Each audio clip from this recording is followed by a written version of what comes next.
চলো তোমাদের সাথে আজকে আবার একটা নতুন গাজরা রেসিপি শেয়ার করি। টিস্যু পেপার দিয়ে আবার নতুন একটা গাজরা বানাইছি। তারপর ভাবলাম তোমাদের সাথেও শেয়ার করি। আমি তো যাই বানাই তোমাদের সাথে শেয়ার করি। প্রথমে টিস্যু পেপারগুলো এরকমভাবে কাটটা নিমু, নেওয়ার পরে অনেকগুলো নিছি, মানে বেশি করে লাগবে ফুল যেহেতু বানামু। তারপরে নিমু আলতা।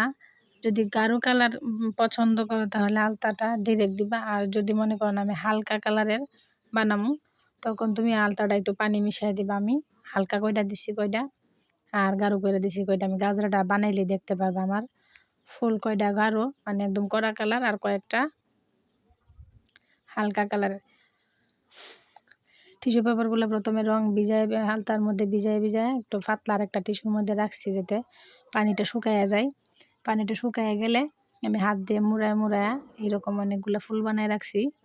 তখন সুই সুতা দিয়ে গেতার ফালা, সুই সুতা দিয়ে গেতে গিয়ে দেখি আমার ফুলগুলা শুকাইছে না, এই জন্য আমি আবার পরের দিনের জন্য রেখে দিছি।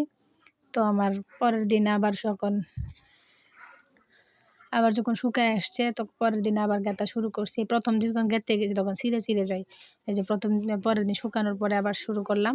একদম চাইপা দিবা ফুলগুলারে, চেপে দিয়ে একটা একটা করে এভাবে গেতে নিবা। এই যে আমার গাজরা, তো গাজরা বানানো শেষ। আমার ভিডিওটা যদি আপনাদের কাছে একটু ভালো লাগে আমার পেজটা ফলো দিয়ে পাশে থাকবেন এবং নতুন ভিডিও পাওয়ার জন্য আমাকে একটু সাপোর্ট করবেন।